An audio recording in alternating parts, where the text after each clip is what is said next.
My name is Leona Hayes. I'm 21 years old. And if you're hearing this, maybe you believe what I believe. That sometimes, it's the quiet decisions that change everything. The day my grandfather collapsed, the sky over Oregon felt like wet concrete. I was just finishing my overnight shift at the nursing home when the call came. Patient Thomas Hale, age 82, admitted at 3:17 a. M. Critical condition, possible stroke. I didn't grab a coat, I didn't lock up. I just ran, across the parking lot, across the years. At the ICU, the lights were so bright they made my head throb. He looked smaller than I remembered. His face pale, tubes everywhere. His chest rising like paper under a breeze. The doctor, maybe 30, maybe used to this, spoke like he was reading from a manual. Without long-term care and early physical therapy, he likely won't survive the next 10 days. The insurance won't cover it. We'll need a family member to assume financial responsibility. A silence. My mother, who hadn't spoken to him in 2 years, was the first to speak. He's had a long life. Let him go with dignity. My uncle, a financial planner from Portland, added, "We can't throw money at a body that's already shutting down." My youngest uncle, still holding his overpriced latte, shrugged. "If Leona wants to care for him, that's her choice. But don't ask us to pay for it." They didn't look at me, not once. They just walked out like they'd already buried him. I stood there in the hallway, my jacket soaked, my hands shaking, and I thought about what I had left. $2,327, that was all. My last scholarship refund, enough for 1 more semester of school, or 7 days of care. I pulled out my student ID, the one that now said "Hold, tuition unpaid." I slid it back into my pocket, and I made my choice. I signed every form they put in front of me. I applied for a part-time job scrubbing floors at a local care center. I slept in waiting rooms. I skipped meals. I sold my textbooks. And I began living in a world that had shrunk down to just 2 people, me and him. Sometimes, the ones who stay when everyone else walks away are the ones who end up rewriting the story. The first night, I sat next to his bed in silence. The monitors hummed. His breathing was shallow, ragged, even. The kind of breathing that makes you count seconds, just to make sure the next one still comes. He didn't speak, didn't squeeze my hand, didn't even blink, but I stayed. On the 3rd night, the night nurse, a petite woman named Brenna Kwon, brought me a blanket. Didn't say much, just left it folded on the chair. But I caught her looking at me. Not with pity, but recognition. "He's lucky," she whispered as she adjusted the IV. "Most patients don't have anyone by night 3. By day 4, I had memorized the beeps on the monitor. I knew which ones meant still okay, and which ones made my heart stop. It was on day 5 that he opened his eyes, just for a second. His lips cracked apart, dry and slow, and he said, "You still here?" I nodded, tears spilling before I could answer. "Always." He smiled, just a flicker, but it was enough. I told him about the scholarship I gave up, about the school I might never return to, about how his room felt like the only place I still knew how to breathe. He didn't say much after that. But the next morning, when the nurse offered to turn on the television, he whispered, "No, let her talk instead." We didn't have money for a private therapist, but I remembered enough from my training. Basic stretches, cognitive exercises, holding his hand and guiding it through alphabet shapes, reading aloud while placing objects in his palm for tactile memory. Slowly, day by day, something shifted. He blinked faster, started nodding when I asked questions, mumbled his first real sentence, "Coffee, too sweet." I laughed through tears.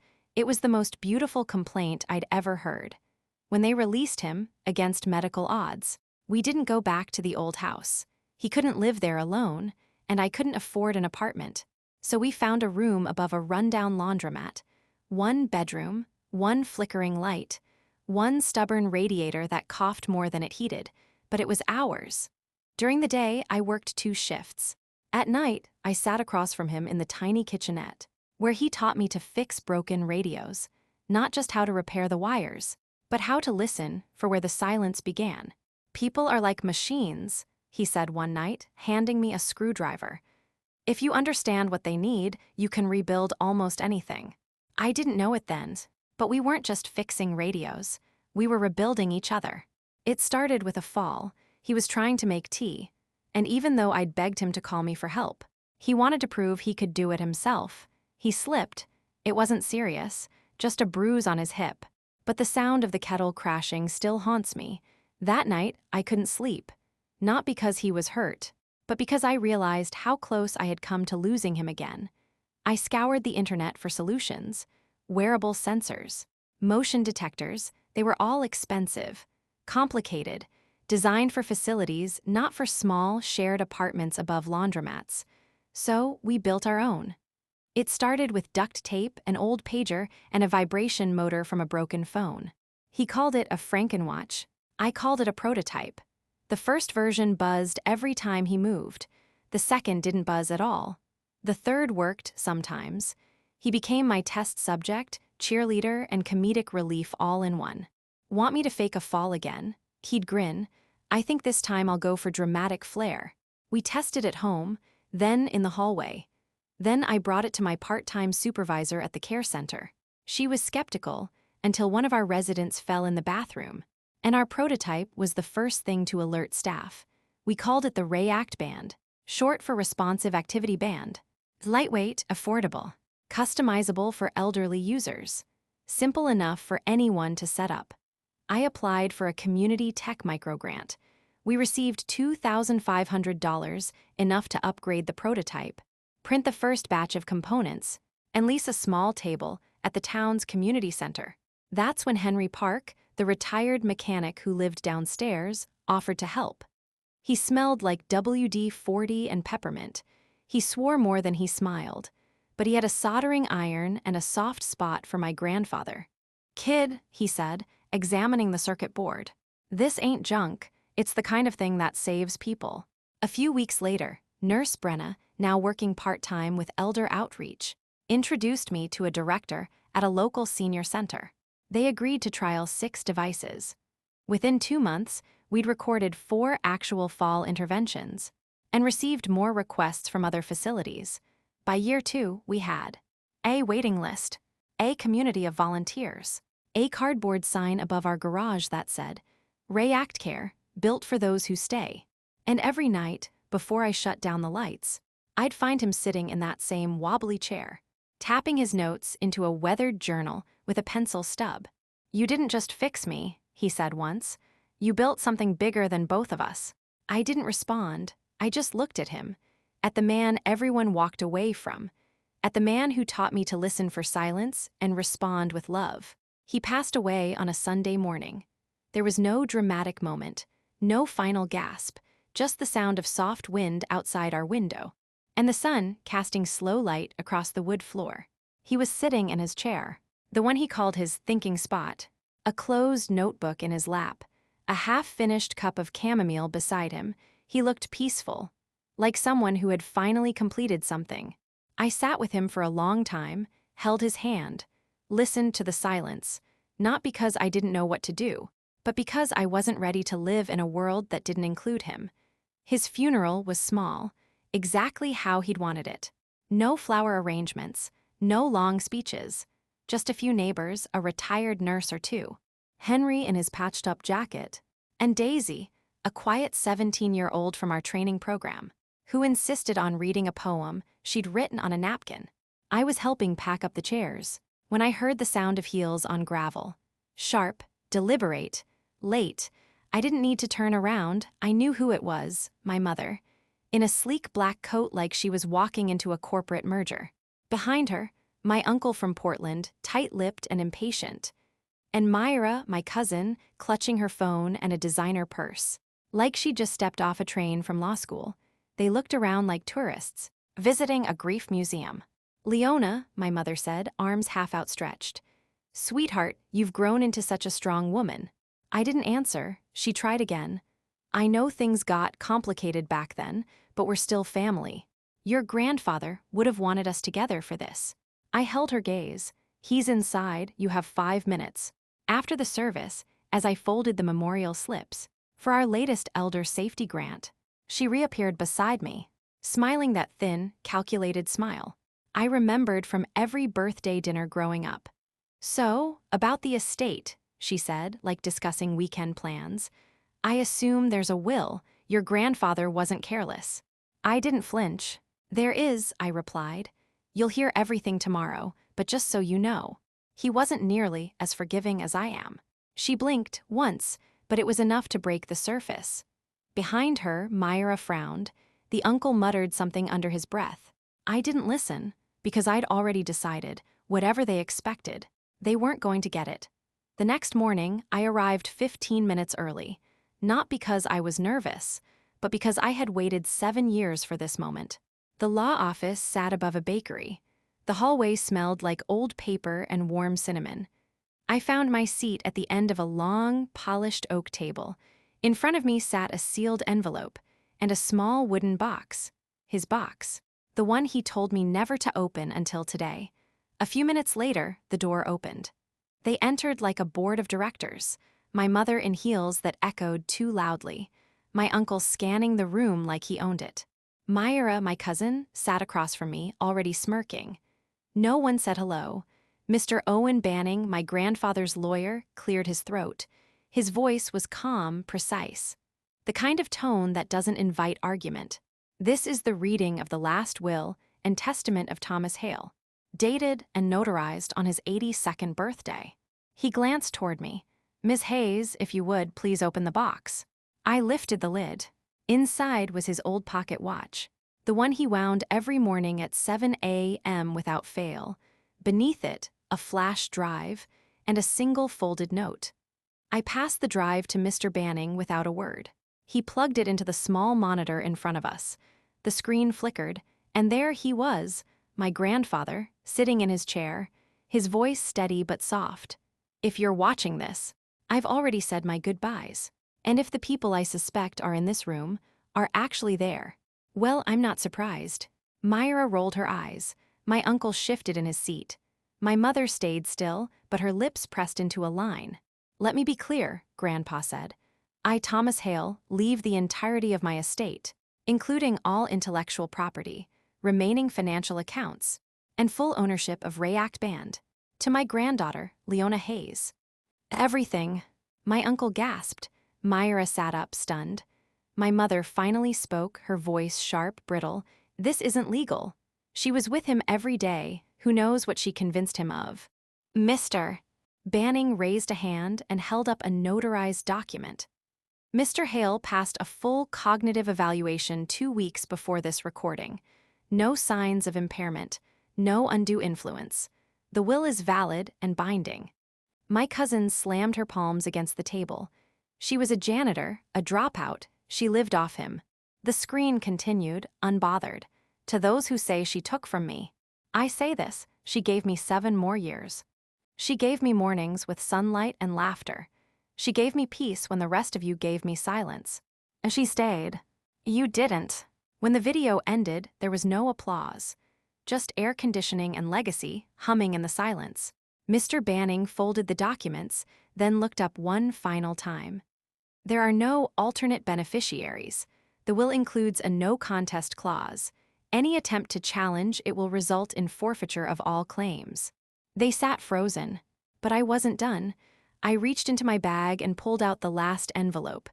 "This was written by him just 1 month before he passed," I said, handing it to my mother. "It's not legal, just personal." She hesitated, then opened it, 3 words, written in his familiar, steady hand. "You walked away." She crumpled it in her fist, but no words came, no accusations, no fake tears, just silence, and for once it was honest. I turned to leave, but at the door I stopped.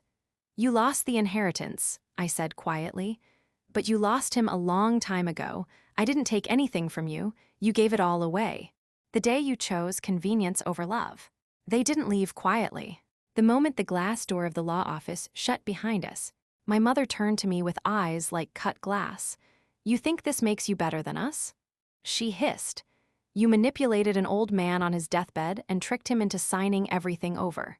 Her voice trembled, but not with grief, with entitlement, with rage, the same kind she used when I was younger and dared to say no. I looked at her, really looked, at the woman who told me not to waste my 20s playing nurse. The woman who left me in that hallway without a backward glance. You left him, I said, calm. You left me, and for 7 years you never once called to ask if he even survived. My uncle stepped forward, voice raised. We're his children, Leona. You don't get to erase that.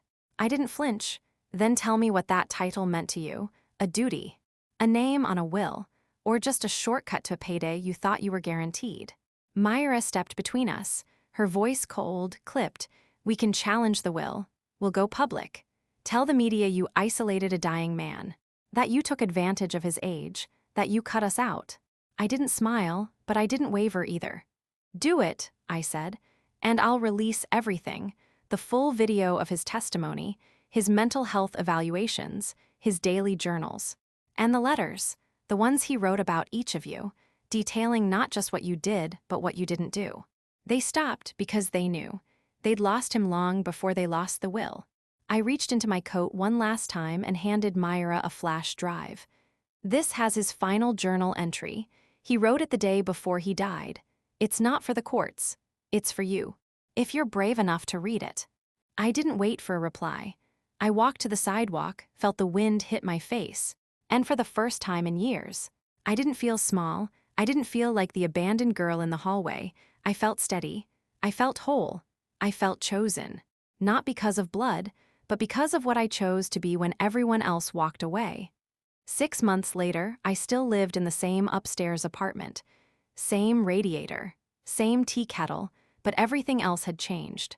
I launched the Hale Foundation, with part of the inheritance, not just a company, a community. Our mission was simple: to train young people and support seniors, especially those who have been left behind, through technology that helps them feel seen, safe, and supported. We started with 3 laptops, 2 folding tables, and a weekly class at the community center. On the first day, a girl named Daisy raised her hand and whispered, "Do you think I could build something?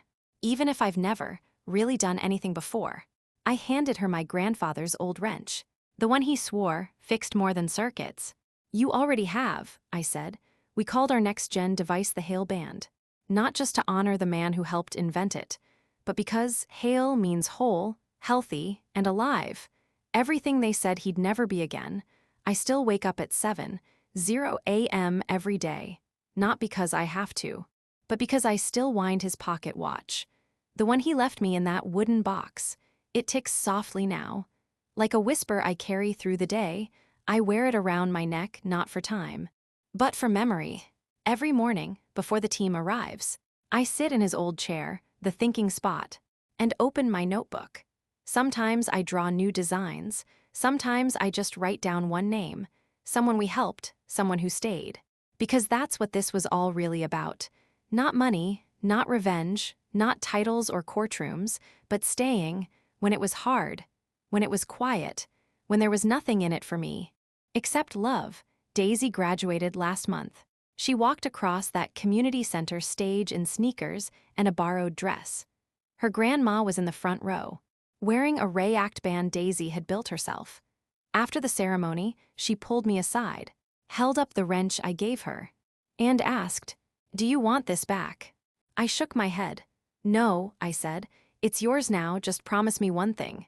She nodded. "Pass it on," I said, "when you know someone else is ready." That night I made tea, his kind, chamomile, no sugar. I sat by the window and listened to the wind, and I thought about all the things I inherited, not just his money, not even the company, but his patience, his stubbornness, his belief that things and people are worth fixing. You see, when they left us at that hospital, they thought they were walking away from a burden, but they left me something else entirely. They left me the time, the silence, the space, to become. So tonight, I'll wind the watch again.